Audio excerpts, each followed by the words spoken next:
All right, so today I wanted to start by having another little rant about policing.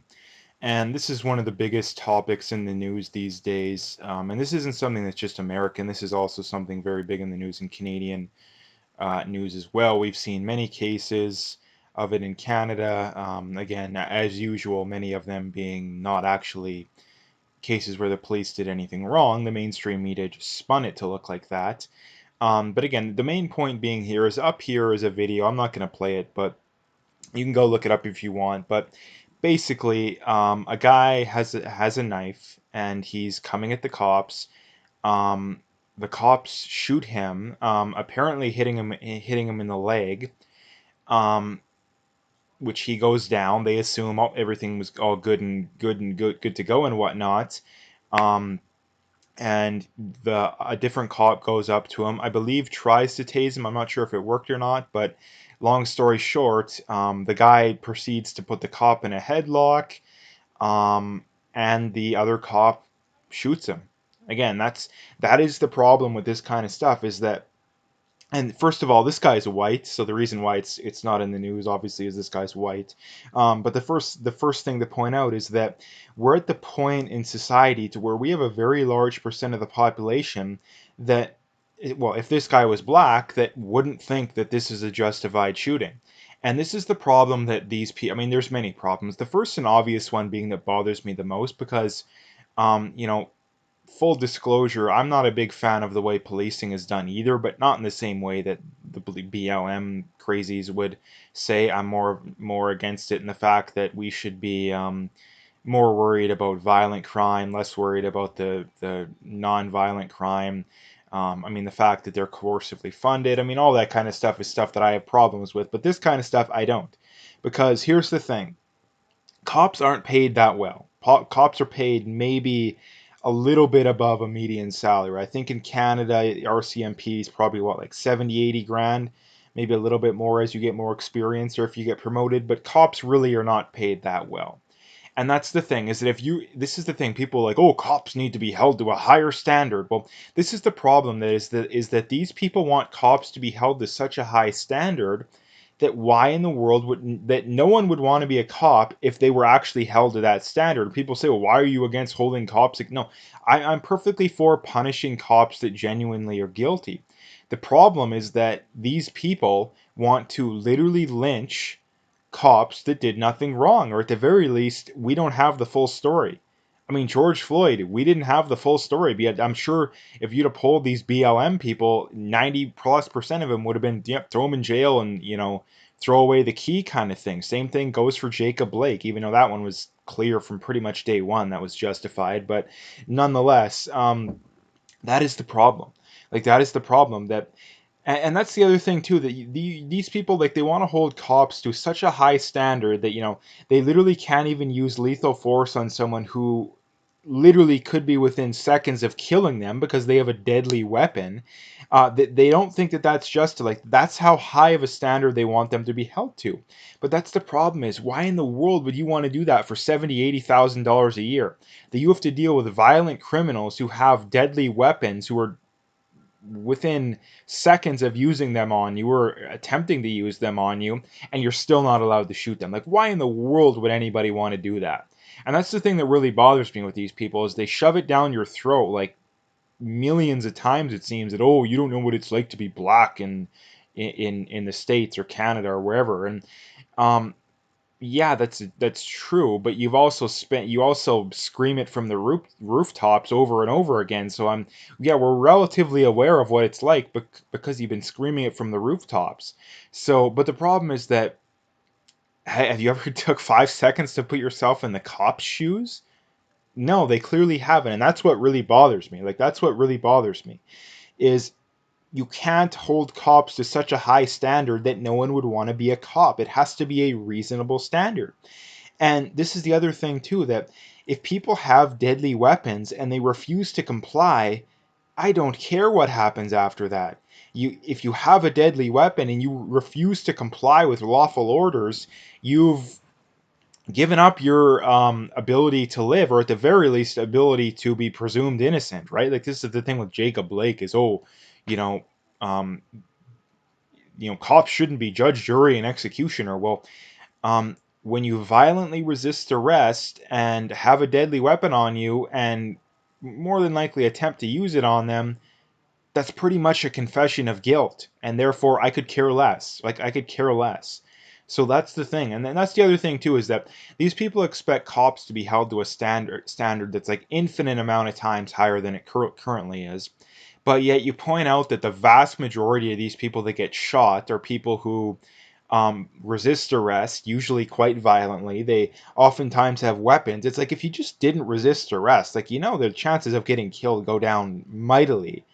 And yet they point, oh, resisting arrest shouldn't mean a death. Well, it doesn't matter. It's not hard to not resist arrest. And if you're so stupid to not resist arrest, then I don't have much much sympathy for you.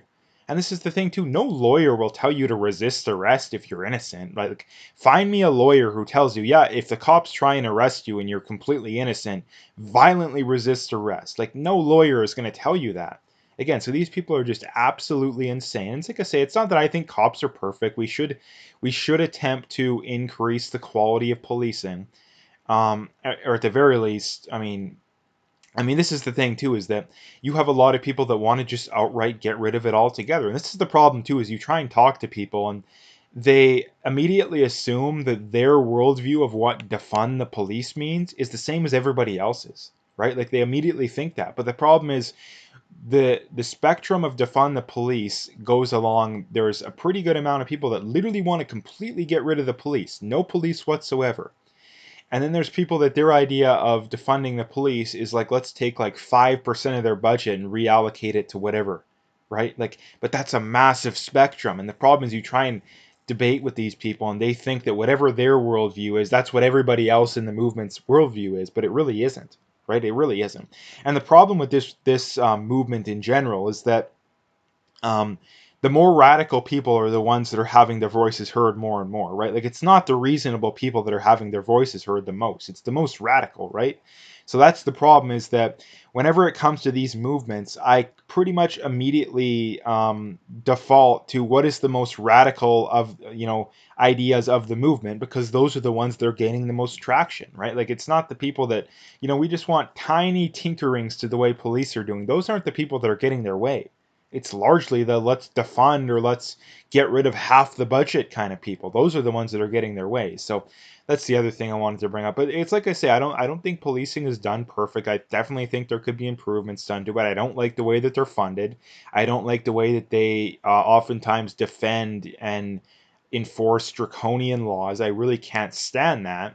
But this stuff isn't something that the police are doing wrong, at least in mass. Like, this is an incredibly small amount of people that are getting killed at the hands of police genuinely doing the wrong thing. Like, it is an incredibly small amount.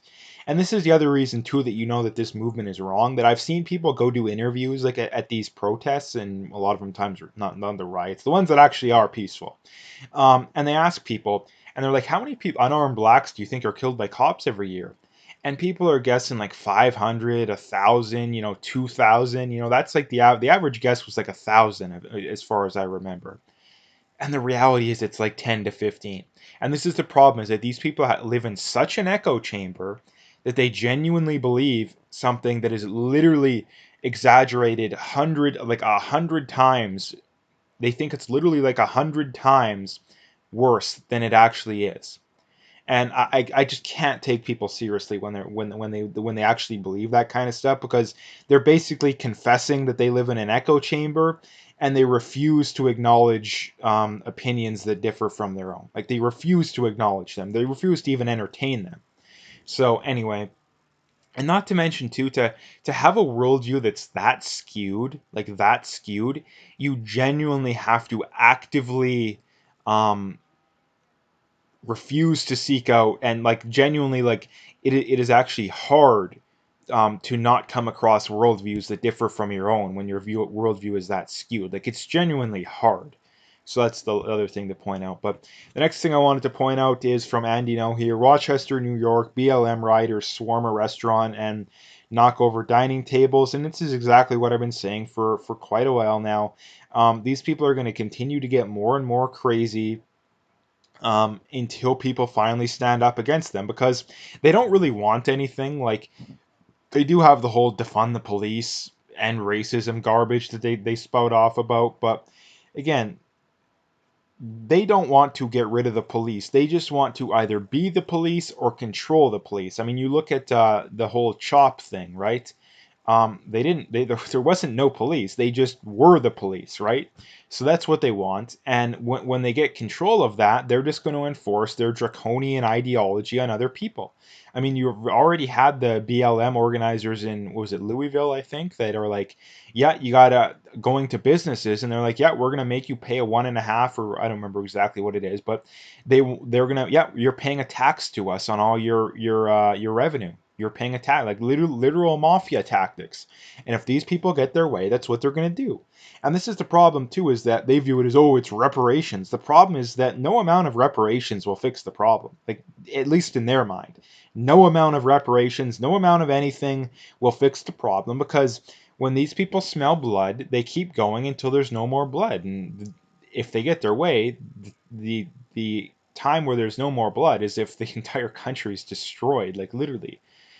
So again, that's why anybody with any shred of credibility and critical thinking skills at this point, if you don't oppose BLM, again, people say, a lot of these people that you think, oh, you oppose BLM, that means you're a racist. No, it means you're not a violent communist, right? Like, you can believe in racial equity, which again, 99.9% of people believe, um, and still be against BLM, right? Like, you can be against communism and still believe in helping the poor, right? And this is the thing too, that the way that the left manipulates language is that they do this kind of stuff, and if you're against them, they immediately accuse you of the worst possible thing that could possibly exist by being against them, right? Like, you don't support Antifa, therefore you must be a literal Nazi, right? Like, this is what they do and how they play their games, right?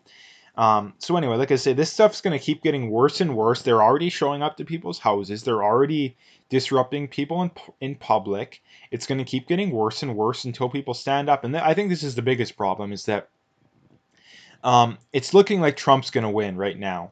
And if anything, by quite a bit. And if Trump wins, the Democrats and these, because the BLM and Antifa are pretty much directly affiliated with the Democrats, they will throw an even bigger fit than they did last time. There will be lawsuits, there will be rioting, there will be looting. And I could see things escalating more and more. I don't even want to think how bad things could get, because things could get to the point of civil war, because, and this is the problem too, is that these people aren't the worst, right? Like, if the people that are the most to be afraid of are the largely right wing, gun owning, more physically fit, people. Like, these are mostly, scrawny Antifa and BLM, crazies. And this is the problem too, is that eventually, if these people keep going at the rate they're going, they're going to piss off the wrong person or wrong group of people, and then all hell's going to break loose. Like, all hell will break loose at some point if this keeps going. And I don't think that the Democrats and these people care, because they'll just blame Trump supporters and blame Trump, even though it's them that have been stoking the division this entire time. So again, I think that they view it as either way they view it as benefiting themselves, not because it will, because they're crazy. Because if Trump wins, they'll go crazy as usual. They'll claim he cheated. They'll be rioting. They'll be looting.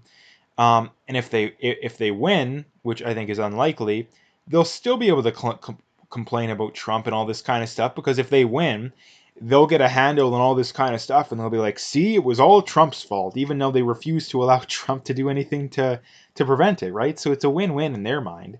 But anyway, the next thing to bring up here is South Carolina college student stepfather fatally shot in head on front lawn over fender bender, reports. And the thing the media isn't really bringing up is that the victims were white and the perpetrator was black, at least, suspected. So, and this is the problem too, that I really don't care about the whole race thing that much. But the thing I wanted to point out is that, just imagine if the races were in reverse. I mean, there'd be full on rioting. It would be Minnesota, it would be Kenosha, it would be, Portland all over again. But because it's white, number one, the mainstream media doesn't really care. Number two, white people seem to be a little bit more civilized these days. And again, I hate to point stuff like this out, but we're at the point to where you can't really ignore it anymore.